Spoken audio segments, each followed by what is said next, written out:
When you're signed into Bloxels EDU, they rotate through different backgrounds. So you might open it and it will look a little different, but the things that you should always see is 3 or whatever group you're logged in as, and then you should see the options of Builder, Arcade, or Settings.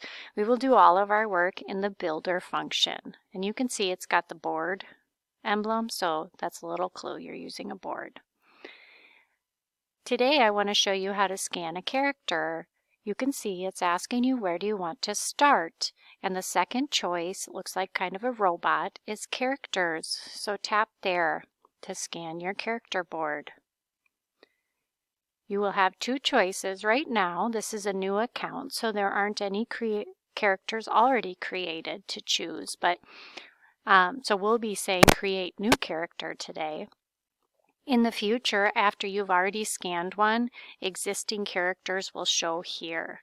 You can see it says search by title, so in the future when you name your character, you can search for that character name to find yours more quickly. So if I say create new character, oh, this is on here. So it's saying Bloxels EDU wants to access your camera. An OK because it uses the camera to scan the board. So I will click OK.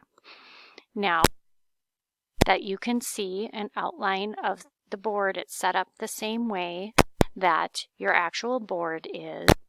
Along the left-hand side are some commands, and the board is to use the camera. So I'm going to do the camera.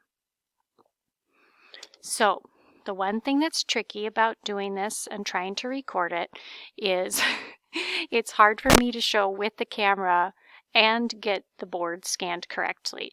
But I'll have my board down below me here, and one of the important things is that you have to fit all corners of the board into the window.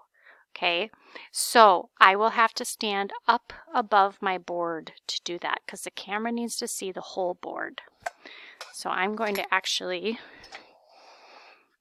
move my board just quickly so I can do the scan, and then I'll show you the iPad. Once I've done that, it is a little trickier with these new devices with the cases that they got for us.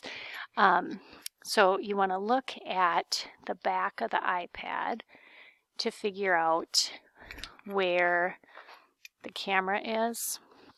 The other thing that I'm struggling with here, and you can't see it because you're just seeing the brown, is sometimes the glare of the light makes it misread the colors.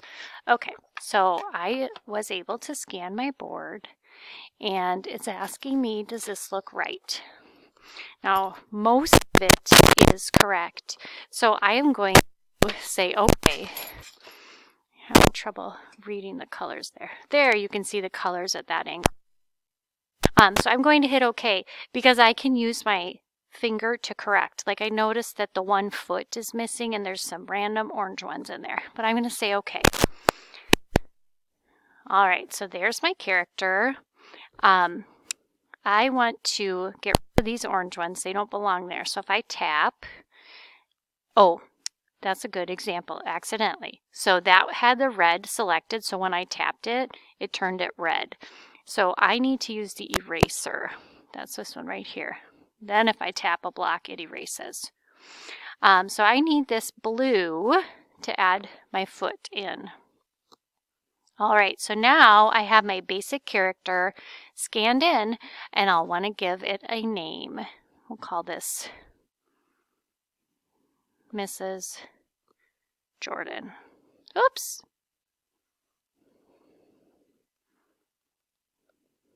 All right. When you are working on your assets, you'll want to put your class code on there because that's another thing you can search for. So you could say for S, for T, whatever one you use. We've always done the art room ones. Put that in there as part of your name because that'll help you find yours more quickly. All right.